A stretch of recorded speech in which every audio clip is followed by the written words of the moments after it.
우리에게 주시는 하나님 말씀은 신약성경 사도행전 26장 1절부터 18절까지 말씀입니다. 함께 합독하겠습니다. 아그리빠가 바울에게 이르되 너를 위하여 말하기를 내게 허락하노라 하니, 이에 바울이 손을 들어 변명하되 아그리빠 왕이여, 유대인이 고발하는 모든 일을 오늘 당신 앞에서 변명하게 된 것을 다행히 여기나이다. 특히 당신이 유대인의 모든 풍속과 문제를 아심이니이다. 그러므로 내 말을 너그러이 들으시기를 바라나이다. 내가 처음부터 내 민족과 더불어 예루살렘에서 젊었을 때 생활한 상황을 유대인이 다 아는 바라. 일찍부터 나를 알았으니 그들이 증언하려 하면 내가 우리 종교의 가장 엄한 팔을 따라 바리새인의 생활을 하였다고 할 것이라. 이제도 여기 서서 신문 받는 것은 하나님이 우리 조상에게 약속하신 것을 바라는 까닭이니, 이 약속은 우리 12지파가 밤낮으로 간절히 하나님을 받들어 섬김으로 얻기를 바라는 바인데, 아그리빠 왕이여, 이 소망으로 말미암아 내가 유대인들에게 고소를 당하는 것이니이다. 당신들은 하나님이 죽은 사람을 살리심을 어찌하여 못 믿을 것으로 여기나이까? 나도 나사렛 예수의 이름을 대적하여 많은 일을 행하여야 될 줄 스스로 생각하고 예루살렘에서 이런 일을 행하여 대제사장들에게서 권한을 받아가지고 많은 성도를 옥에 가두며, 또 죽일 때에 내가 찬송 투표를 하였고, 또 모든 회당에서 여러 번 형벌하여 강제로 모독하는 말을 하게 하고, 그들에 대하여 심히 격분하여 외국 성에까지 가서 박해하였고, 그 일로 대제사장들의 권한과 위임을 받고 다메섹으로 갔나이다. 왕이여, 정오가 되어 길에서 보니 하늘로부터 해보다 더 밝은 빛이 나와 내 동행들을 둘러 비추는지라. 우리가 다 땅에 엎드러짐에 내가 소리를 들으니 히브리 말로 이르되 사울아 사울아, 내가 어찌하여 나를 박해하느냐? 가시체를 뒷발질하기가 내게 고생이니라. 내가 대답하되 주님 누구시니까? 주께서 이르시되 나는 내가 박해하는 예수라. 일어나 너의 발로 서라. 내가 내게 나타난 것은 곧 내가 나를 본 일과 장차 내가 내게 나타날 일에 너로 종과 증인을 삼으려 함이니, 이스라엘과 이방인들에게서 내가 너를 구원하여 그들에게 보내어 그 눈을 뜨게 하여 어둠에서 빛으로, 사탄의 권세에서 하나님께로 돌아오게 하고, 죄의 사함과 나를 믿어 거룩하게 된 무리 가운데서 기업을 얻게 하리라 하더이다. 아멘. 우리 예수님께서 우리 지상사역 가운데 제자들에게 예언하신 그런 말씀이 있습니다. 바로 마태복음 10장 18절 말씀인데요, 제가 읽어드리겠습니다. 또 너희가 나로 말미암아 총독들과 임금들 앞에 끌려가리니 이는 그들과 이방인들에게 증거가 되게 하려 하심이라.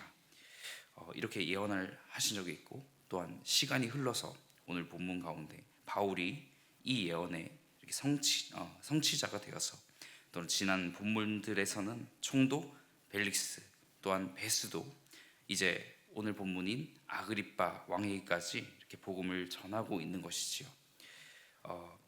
본문을 함께 보시면 아그리빠 왕이 바울이 말하기를 허락하게 됩니다. 이것은 서론과 또한 사건에 대한 이야기, 그리고 이 사건에 대한 증거로서 이렇게 마무리가 되게 됩니다. 왕에 대한 그 서론적인 언급이 또 2절, 3절로 나오게 되고요. 또한 이야기를 시작하는 것이 4절에서 오늘 본문의 마무리인 18절까지로 이렇게 나오게 되는 것입니다. 나머지 증거에 관한 부분들은 또한 다음날 이렇게 나누게 될 것입니다. 먼저 바울은 서론을 통해서 아주 정중한 이런 어조로 이렇게 말을 시작했지요. 바울은 유대인이 자신을 고소한 일에 대해서 아그리빠 왕 앞에서 이렇게 변론하게 된 것을 다행히 여긴다고 이렇게 말했습니다. 왜냐하면 아그리빠가 유대인의 모든 풍속과 문제를 알고 있기 때문이라고 한 것이지요. 그러므로 자신의 말을 너그럽게 들어달라고 부탁하며 이렇게 메시지를 이어갔습니다. 또한 이어지는 것은 바울의 간증입니다.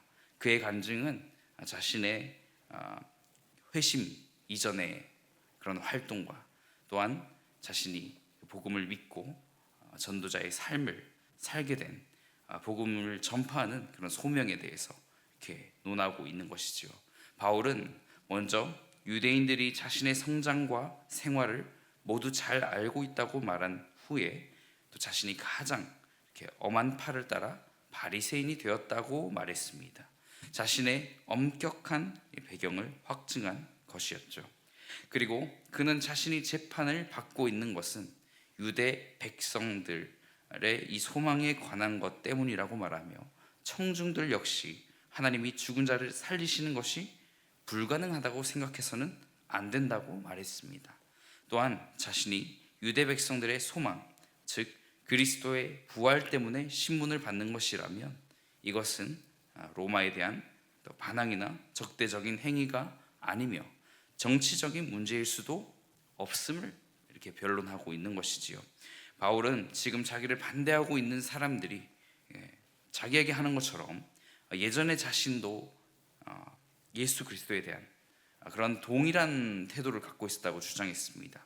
그는 그때 곧 자신이 복음을 반대하고 또는 이렇게 기독교인들을 박해했던 때의 극렬함을 오늘 본문을 읽어서 아시겠지만 생생히 묘사되어 있습니다. 그는 대제사장의 권한을 받아 이렇게 그리스도인들을 기소했던 사람이었고 그리스도인들을 죽이려고 할 때 찬성하는 표를 던졌던 사람이었습니다. 뿐만 아니라 그 외국 성에까지 가서 박해를 가하는 그런 열정적인 사람이었다라고 스스로를 증언하고 있지요. 그러나 그러한 바울도 어떻게 됩니까? 회심을 하고 그 다메섹 가운데 그리스도를 만나고 거룩한 소명의 길을 걷게 됩니다. 박해를 위해 다메섹으로 향해 가던 바울에게 죽었다고 생각했던 예수님이 나타나신 겁니다. 다메섹으로 가는 길, 다시 말해 대제사장들에게 그 권한과 위임을 받아서 예수님을 믿는 그 사람들을 처벌하기 위해 가는 길에서 도리어 부활하신 예수 그리스도를 만나는 그러한 전환점이 되었던 것이지요. 14절과 18절 가운데 이렇게 잘 나타나 있습니다. 이 만남은 바울의 생애의 절대적인 전환점이 되었습니다.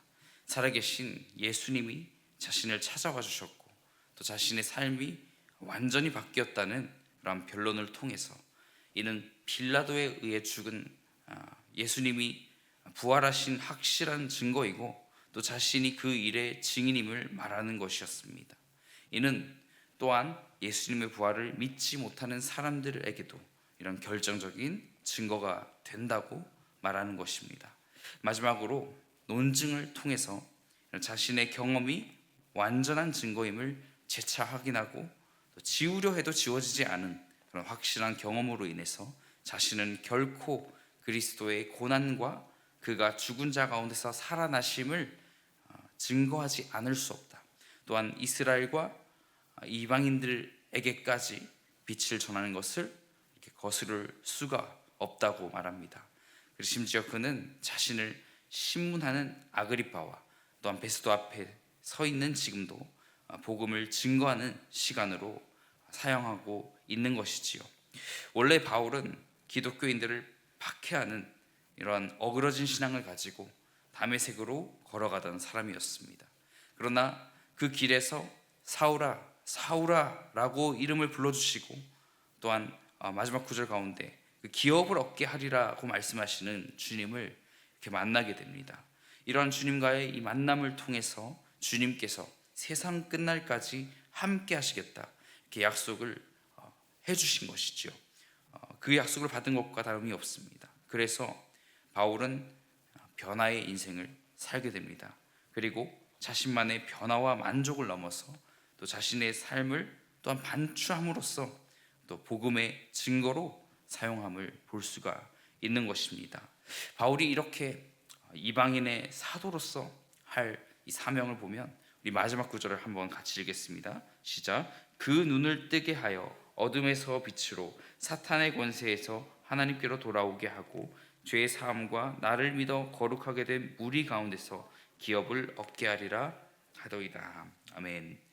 네, 이방인의 사도로서 이 할 사명을 세 가지 단계로 이렇게 구분을 지을 수가 있습니다. 먼저 눈을 뜨게 한 것입니다.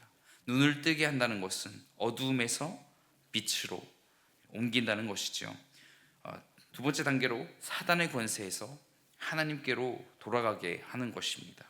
그 다음 세 번째 마지막은 죄의 사함을 믿도록, 그리하여서 어떤 기업을 얻습니까? 바로 믿음의 기업을 얻게 하는 것입니다. 같은 원리인 것 같지만 이렇게 단계별로 먼저 나로부터 시작되는 그 빛으로 인해서 주님께서 부어주신 것이지요. 주님께서 베푸신 구원입니다. 그 구원의 빛으로 인해서 내가 또한 행동하고 또한 다른 사람에게도 전하는 순서로 이 사명의 순서가 이렇게 연결되어 있다고 볼 수 있습니다. 사랑하는 성도 여러분, 우리 또한 믿기 전이나 또한 과거에 내가 믿음을 가졌다고 했지만 어그러진 신앙의 태도로 살았던 적이 있었다면, 그러나 그때 하나님께서 우리의 이름을 일일이 불러주시고 우리 각자의 신앙의 상태에 가장 잘 맞는 상황으로 이렇게 말씀하시고 또한 세상 끝날까지 동행해 주실 것을 약속하셨습니다. 이로 인해서 비로소 하나님의 자녀로 그 삶을 이어갈 수 있었던 것입니다. 그렇기 때문에 우리의 이전의 삶과 변화의 삶을 통해서 바울이 그렇게 돌아보아서 또한 복음을 증거했던 것처럼 이전의 삶과 변화의 삶을 통해서 세상을 섬김으로써 또 세상의 모든 이에게 이렇게 복음을 전하는 사람의 삶을 이렇게 살아갈 수 있다는 것입니다. 그러므로 우리가 오늘 말씀을 보면서 이방인을 향한 그 복음을 증거하는 그 바울의 모습을 보면서 우리 또한 과거의 그 모습을 통해서 우리가 말 그대로 반추함으로써 내가 이러한 삶을 살았지만 주님 나도 사용하여 주시옵소서, 그렇게 고백하는 귀한 하루가 되시기를 예수님 이름으로 간절히 축복합니다.